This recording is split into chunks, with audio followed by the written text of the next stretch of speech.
Thursday night, there will be a ridge just moving towards western Texas, and a ridge located over Maine, which means that there's going to be a lot of wet weather, coastal valley rains and mountain snow along the west coast, all the way towards from the Sierra Nevadas to the Cascades, and even into parts of the Great Basin too, and the northern rock and parts of the Rockies too. Dry weather would be all over the Mississippi Valley for the next 3 days. Maybe a few chances of lake effect snow throughout parts of the Great Lakes region, from Chicago to upstate New York. Now let's take a look. Let's take a look at the tropics. Although it's not quite necessary at this time, but let's just do it anyway. We're not seeing much. There's a lot of wind shear. Well, actually, I should go right around here. Turns okay. There could be something. There's something right off of Central America, which is delivering a lot of rain over there. But there's a very strong upper level high just over the center of the northern Atlantic. Not much is going on. A barometric swamp, as you can see. It's quite a mess. Tomorrow night, there's still some wet weather just offshore in the southwestern Caribbean. Yet, it's just a lot of wind shear that's happening right now throughout the rest of the Atlantic. Wednesday night, there's a lot going on in terms of wind shear. All that is suppressing any chance of development whatsoever. But still some wet weather throughout the southwestern Caribbean. Thursday night, there will be a lot of wind shear all over, but there's still some wet weather to deal with in parts of Central America, in the southern part of the region. Friday night, still some wet weather in the southern tip of Central America. Something could form right between the Windward Islands and Africa. Saturday night, it's quite disorganized, but any chance whatsoever is dwindling. A lot of wind shear is going to be all over the Atlantic. And then by Sunday night, yep, it's squandered all right. And there's still wet weather to deal with in parts of Panama and Colombia. And finally, by next Monday night, a lot of wind shear everywhere, as you can see, but just a little bit of wet weather to deal with in that part of the world that I'm pointing at right now, folks, as well as maybe here as well. But otherwise, guessing games follow. Nothing much is happening. A few storms, but none of them have any chance of development whatsoever. Now let's check the European model. And with the European model, well, basically there is a lot of wind shear. Barometric swamps are right between South America and Africa. But still, in the next 24 hours, a lot of wind shear, maybe some wet weather in parts of Central America and the southern part of the region. And then by Wednesday night, something could form offshore from the Windward Islands. Nothing much going on in Central America except for some wind shear. Thursday night, something may develop, but I would say not a very good chance that it'll become a tropical storm or anything, because too much wind shear and dry air are getting mixed into the system. Anyway, let's focus on Friday night. Too much wind shear. It's getting to a point where, oh no, that's it. Hurricane season, goodbye. But it's still November, and it's still hurricane season, so hold your horses. Once November 30th is over, hurricane season ends right there. Then by Monday night, hardly anything in the Caribbean, but otherwise not much. Next Monday night, too much wind shear, and the rest is history. Unless if there's something that could develop, but everything is all a guessing game after next Monday night. Now let's take a look at what's going on with the Canadian model. Okay, so there's a lot of wind shear everywhere. Then we move on to 24 hours. Something could... Well, there's going to be a lot of rain that's going on throughout parts of Central America, but it's not really something I would consider anything worthy of talking about in terms of tropical development. And then after that, by Wednesday night, what's the point? There's a lot of dry air well, there's a lot of wind shear everywhere. And a lot of disorganized lows here and there.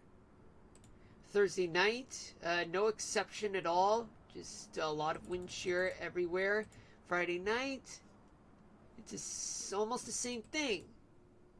Saturday night, same thing. A lot of wind shear. Perfect conditions to go on vacation for those who want to get away from this madness that is cold weather that's affecting places like the eastern half of the United States. That's what's going on right now, and it's going to continue on for the next few days. And for those who want to go on vacation, well, even though hurricane season is not yet over, but you can book your flights and begin going to parts of the Caribbean. Like, for example, you can go to Puerto Rico, you can try out the Windward Islands, or even the Bahamas, or even parts of Cuba, but Jamaica, they're still reeling in from that hurricane. I mean, perfect, somewhat perfect weather for relief efforts for those who have been suffering from Hurricane Melissa. Now let's see what we got in terms of next Monday night. Not much. Yeah, some barometric swamp, but what's the point? I mean, there is something that could form off of Africa, but either way, what's the point? Because it won't move that way. It'll get sucked in by this trough, which I'm going to show you guys. Rather, it'll just stay there. Yeah, it'll just stay there, be stationary, but either way, plenty of upper level highs keep trapping the system, and a trough threatening it to dig in and start eating this up. But it's all a guessing game anyway. Okay, let's go back and let me switch gears to the GFS model, and we go here just to prepare myself, just to be on the safe side. And now let's see what we got in terms of the National Hurricane Center.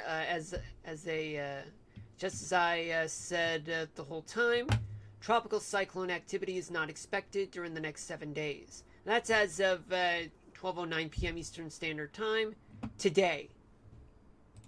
Let's take a look at the fall foliage map. So the fall foliage map has indicated that much of the northern half of the contiguous United States has passed peak colors, but for folks on Long Island, they still have peak colors to deal with. Parts of Staten Island and northern parts of the Jersey Shore, Philly, Wilmington, Delaware, and parts of the Delmarva Peninsula. Then all the way down towards the mountainous parts of South Carolina and Georgia. Atlanta, they have some moderate colors.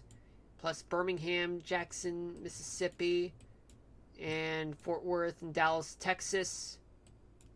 But however, folks in the Great Plains, it's over. The Rockies too. Much of Nevada. Las Vegas, they're only getting low colors though. Los Angeles as well, Phoenix, Tucson, and Houston, and parts of San Antonio and Austin and New Orleans.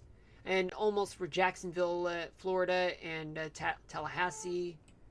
But folks in South Florida, they're not getting much. I mean, it's subtropical, folks. Oh yeah, and wild for you, yeah, you're done. As in, for the past peak colors, meaning that winter is here for you. Don't need to be thinking about fall foliage at this time, if I'm not mistaken. Now, what about those in droughts? What about the drought monitor? Well, there's a lot of drought going on in the United States. Pretty much, in my estimate, 60% based on my visual view, through my eyes, actually.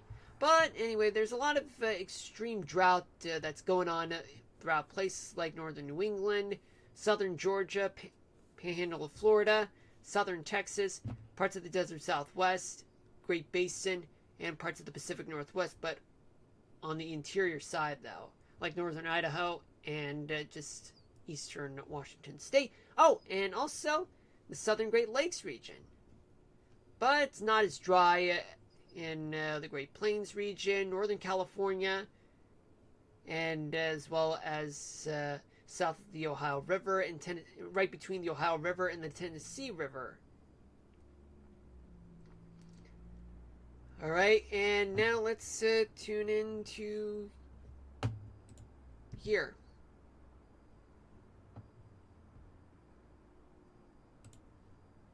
Okay, now let's talk. Now let's do the 3-day forecast.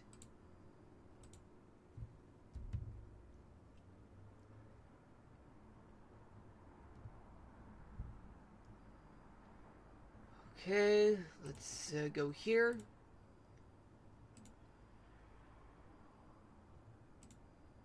Okay, so for tomorrow morning, we do have a lot of freezing temperatures that's going to plague throughout places like the Mississippi Valley, the Southeast, the Ohio Valley, the Great Lakes region, and as well as much of the rest of the East Coast.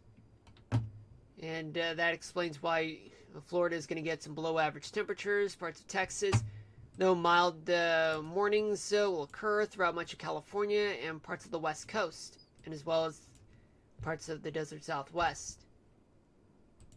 For you, Wild, here's your temperature reading. Your temperatures, well, by estimate, they're going to be in the low negative single digits in degrees Celsius, which means that it'll be just a few degrees below the freezing line.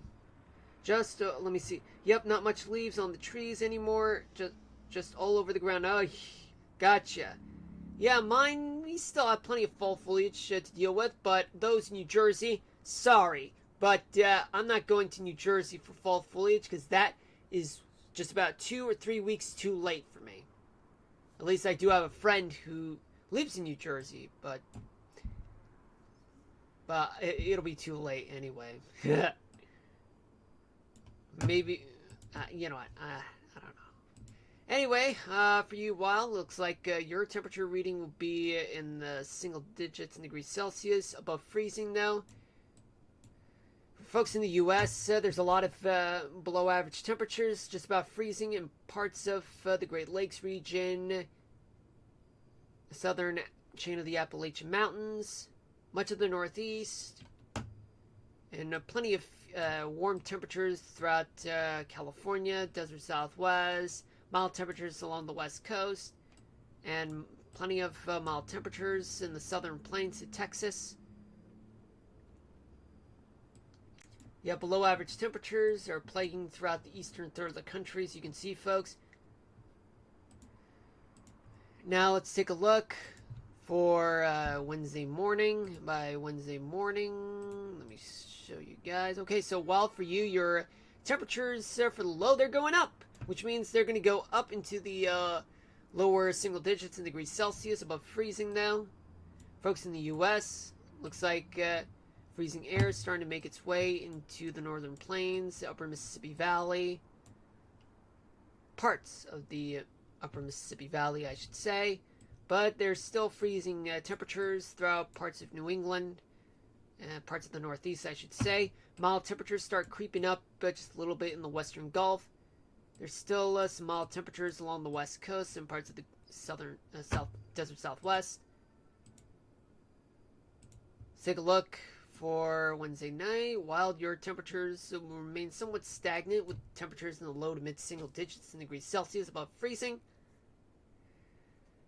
Alright, so let's take a look. We do have plenty of mild temperatures start creeping up throughout the south. It'll get milder throughout the south central part of the U.S., plus desert Southwest, Central Valley, California, still mild throughout much of the West Coast. The Great Basin will get milder, as well as the southern plains too. Still some chilly temperatures, near freezing temperatures, right around the interior parts of the Northeast and upper Mississippi Valley, Then once you move